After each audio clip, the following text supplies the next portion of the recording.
You're listening to Asking for a Friend with therapist Stephen Ng.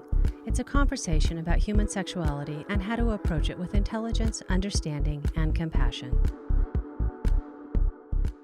Hi, you're listening to Asking for a Friend, and my name is Stephen Ng, and I'm here to talk with my friend Jackie about sex. Hi, Jackie. Hi, Stephen. How are you? I'm well. I understand you have something you wanted to bring up.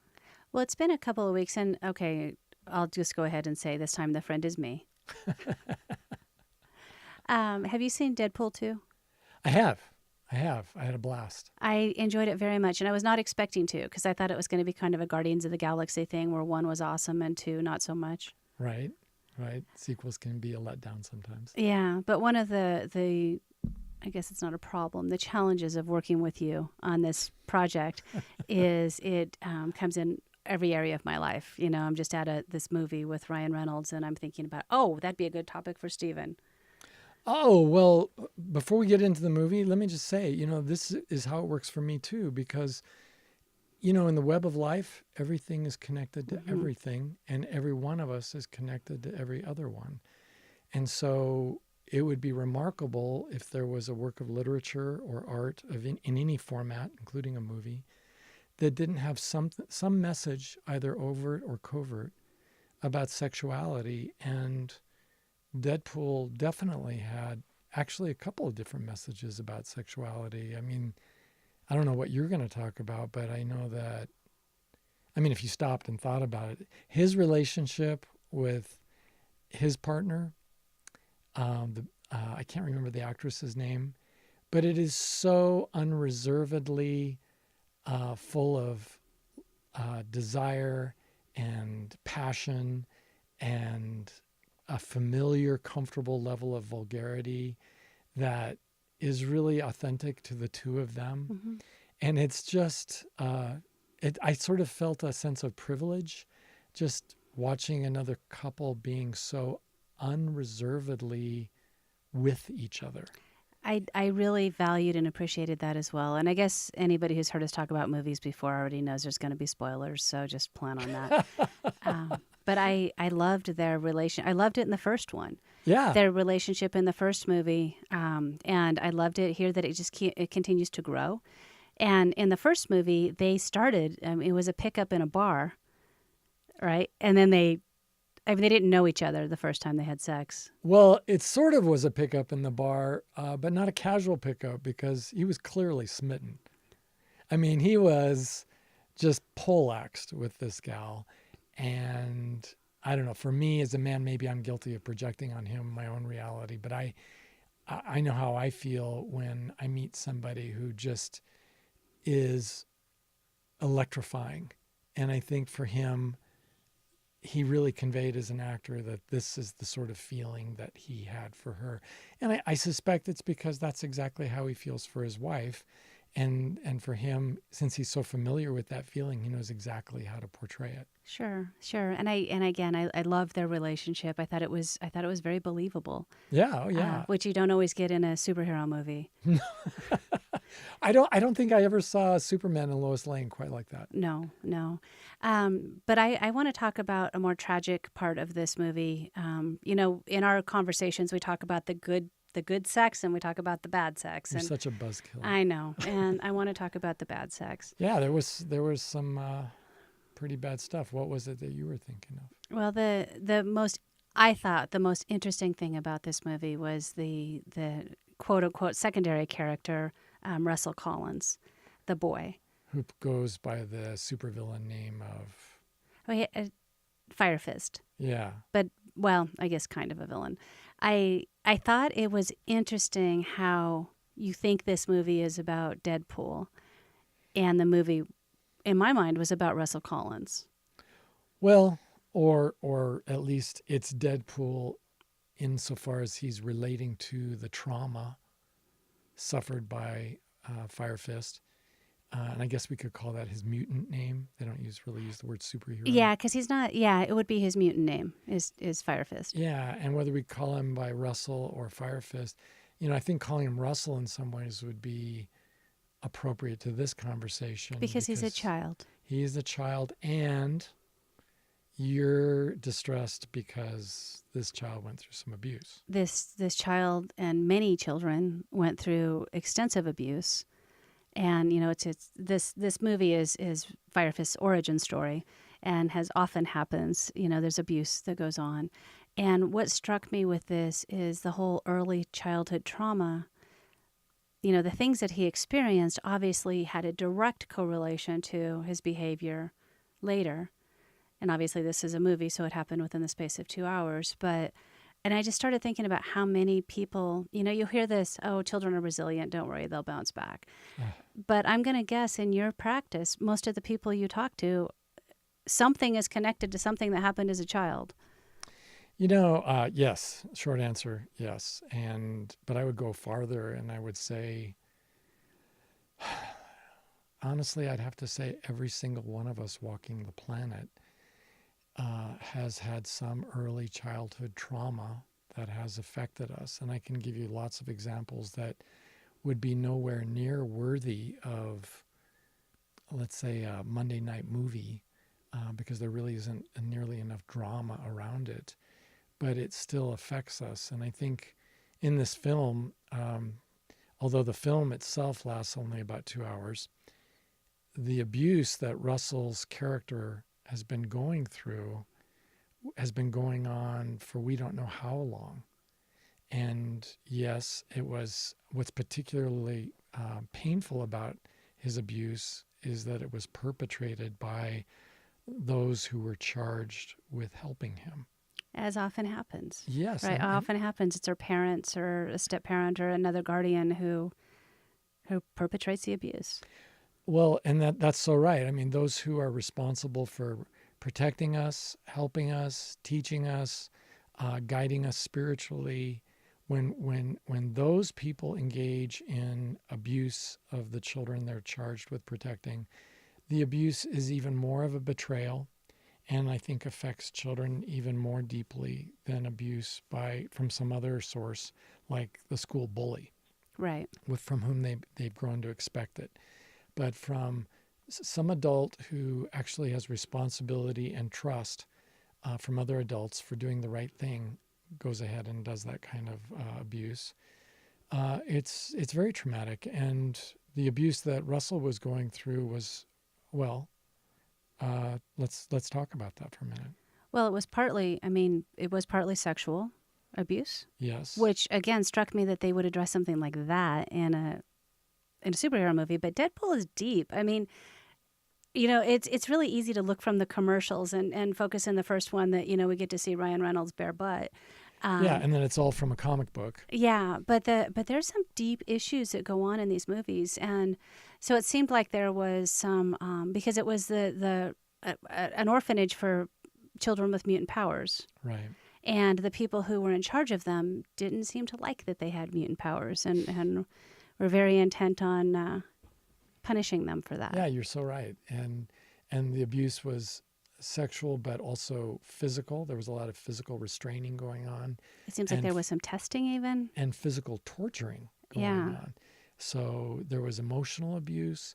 It really went up and down the scale, and not to forget, but like some churches, I think the institution also included spiritual abuse, by some of it being in the name of God and what was holy and what was right. So it was just a broad spectrum of abuse that this poor child was going through. And he looks like he's, 11 years old? I think he's 12 or 13 in here. Okay. But, an innocent child. Yeah. An innocent child was put in this situation where, he was supposed to be cared for and raised, and he was treated as personal property and abused and tortured, like you said. And again, not just him. And what I liked about the movie is that they addressed it. They had kind of the physical manifestation of what happens to somebody who's treated like that. In this case, the fire, that he could throw fire. And I just thought it was brilliant the way that they demonstrated his tortured psyche. Right. And in that, not to make more of it than what it was, but they do make it credible. And what were the feelings that Russell had as a result of his abuse? Well, the typical feelings anybody would have: shame, anger, fear, hurt. Powerlessness. Oh, all of it, So when confronted by those feelings, Russell is beginning to handle them in a way that works for him. He becomes abusive himself. He becomes larger than life. He stops respecting other people and their safety. And he pretty much mimics those he hates in an attempt to no longer be the victim. And I do understand that, but there's a lot of variation with this theme of abuse and early childhood trauma. And by the way, not all trauma is early childhood abuse. I was talking to someone the other day who lost a parent at a very vulnerable age through illness, and it was not something that was, again, worthy of a movie or anything like that. And the level of trauma wasn't it wasn't the stuff of superhero movies or of novels, that sort of thing. But it was something that affected this individual to the point where it changed their behavior into a self-defeating pattern that would come up time and again. Not so bad that it ruined their life utterly and totally, but this compulsive behavior was their medicine for handling their problem when they felt those feelings that stirred up the memories of the trauma, or the feelings that were similar to those from back in the trauma. So I do have a parallel, though, from American life that's kind of shameful. Okay. Most of us are aware that, the white man came to this country and subjugated the native population. And most of us are well aware that every single treaty we ever wrote with the Native Americans, we violated again and again. We never honored one of them.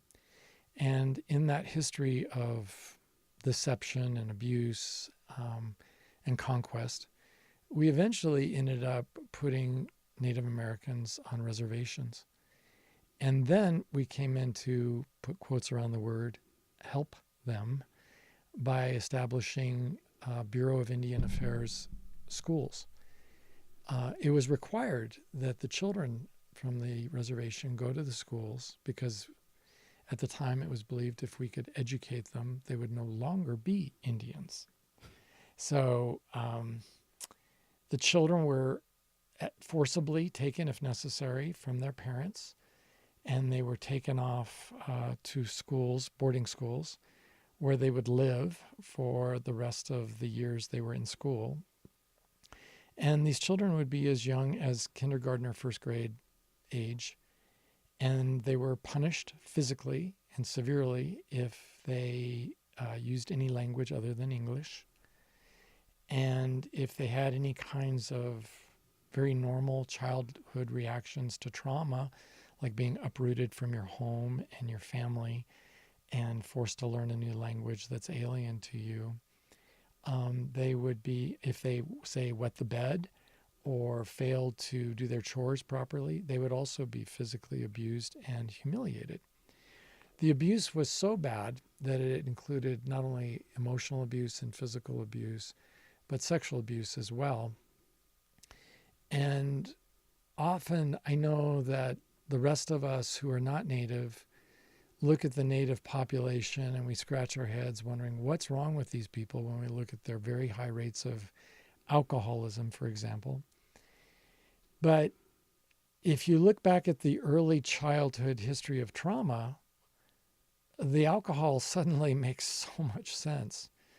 Because just as our doctors prescribe antidepressants and other medicines to try to help us deal with depression and anxiety and even self-loathing, so too Native peoples turn to their own medications, often off the street like alcohol, to help themselves feel something, anything other than what it is they are feeling. And again, kind of like Russell's character in Deadpool 2, shame, humiliation, fear, rage, hurt, emotional hurt. And it's, to me, it's it's just it's been so easy for me as a younger person growing up in my home state of Nevada to look at drunken Indians who were walking down the street and be really put off by their appearance and their smell without ever being aware of that backstory of abuse that my ancestors and your ancestors had a hand in perpetuating, because this is a republic and we are all responsible for the laws and the acts of our government. And so we've all had a hand in that sort of abuse, just as the government in that fictional future portrayed in Deadpool 2 had a hand, and we all had a hand in the government that set up that orphanage where those mutants could be abused. And I guess you bring up alcohol as a remedy. Yeah. I'm putting that in quote marks. Right. And that's a pretty common remedy, Right. obviously not unique to Native Americans, but that many of us will use that or something else to try to deal with the pain that we had as a child or that we might be having.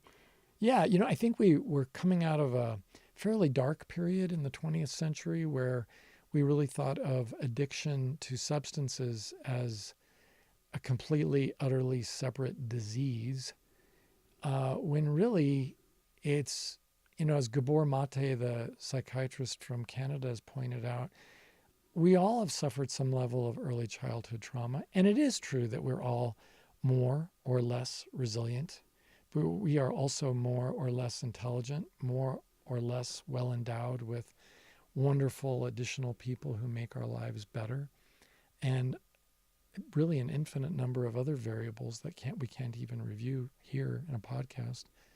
So we are all affected differently. We are all driven to different behaviors, and those of us who put our nose so high up in the air because we don't have a drug or alcohol problem, we often have our own problems that are sometimes more subtle, to ourselves at least, if not to the people around us, like simply being perfectionistic, being controlling. If that's not a bit of an obsession, I don't know what is. Gambling problems, shopping. I've talked to countless people who collect shoes, for example, and you know, they think of that as a harmless thing, but really they're unable to pass a store and not buy shoes. They're unable to not buy shoes even when it makes no financial sense for them to be buying. And this, again, these are just examples of the many different types of compulsive behaviors that we all have, and they become, if you will, a drug of choice for us to change the way we feel. So we have about 5 minutes left, and so that we don't end the show as a total downer. So if you have a child in your life or a young person who has, you know, what can you do for them? How can you help them?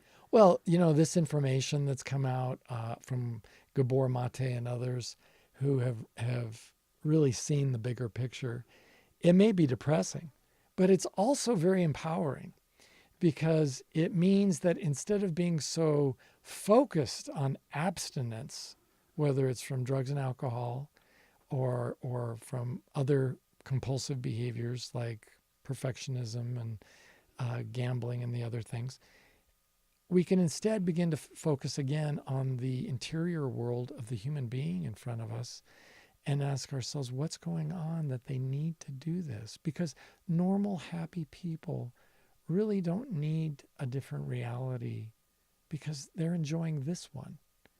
So they may have a drink here and there, but they don't need to get blotto in order to deal with life. They may enjoy shopping or food or anything else, but they don't need to stuff themselves or spend beyond their means or do any of these other self-defeating behaviors in order to change the way that they feel. So for a parent who's looking at a child who's gone through abuse, like poor Russell in the movie, I think the first step is understanding that it's really okay. Well, it's so much more complicated than we can talk about in a couple of minutes. I know. But it's really okay for them to talk about it when, especially with the case of boys, when and as they are ready to talk about it. And it may not be with parents. And I have to say, and it's going to sound terribly self-serving because I'm a therapist, but all of the time I hear about families who go through tremendous trauma, including that in my newspaper today of a boy whose mother was stabbed multiple times and then her body was dragged off and burned by the putative boyfriend. And this little boy has had nothing but emotional problems since, quite understandably, Sure. right? Sure. So, but my fear is that he and so many others never get the counseling that they need because we just don't think proactively about preventing problems. And the truth is, all of us need help, especially those of us who are very young and don't know our way around the world. We need help in processing these terrible feelings. And I know from talking to people and some personal experience that oftentimes the parents don't want to bring in a therapist because then you're acknowledging that this was really, really bad. Right. And the reality is that even if it's not really bad, I mean, I'm big fan of therapy, just to go to have someone to talk to. Right. And obviously by addressing it at the root cause or not, you can help prevent problems later. It's a little bit like your child taking a severe blow on the head and maybe getting knocked out in a football game or at a football practice. You take him into the doctor with his, because he might have a concussion and he might have a need to take a few days off. And you do that proactively as a parent because you're trying to do right by your child. Well, shouldn't we be all the more concerned about those hurts, those injuries and wounds that accumulate that aren't easily seen on an X-ray or in a blood test, where it takes a professional a little bit of time just to unearth. And we're not talking about years of therapy for the kid who doesn't need it. We're talking about maybe 1, 2, or 3 appointments for the kid who doesn't need it. And if he doesn't need it, the therapist can explain to you why he doesn't need it. Well, and I know once a year I go see my therapist just as a check-in. And he tells you don't need it. She tells me I don't need it. She does. She's like, you know what? You sound good. And it's like, okay, just to make sure. Right. Because it is, if there's something that you need to be dealing with, you need to deal with it as much as we don't want to. Yeah. And I think that, there's just so many stories of families that don't do this. And the adage that I've heard so many times from 12-step groups that I'll share with everyone listening, I think is really true. We are as sick as we are secretive. And I think bringing people into our lives, safe people we can really talk to and trust, is a key to overcoming even the very worst of the trauma of our past. Right. Shining a light on it so you can deal with it rather than pretending like it never happened. Absolutely. So, okay. So, takeaway? Yeah, I'm sorry. That's it. That was it. Okay.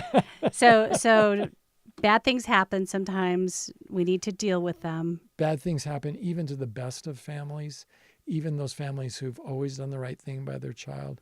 A child can go to a school and one day when you're not looking, a bully can do something really mean to that child.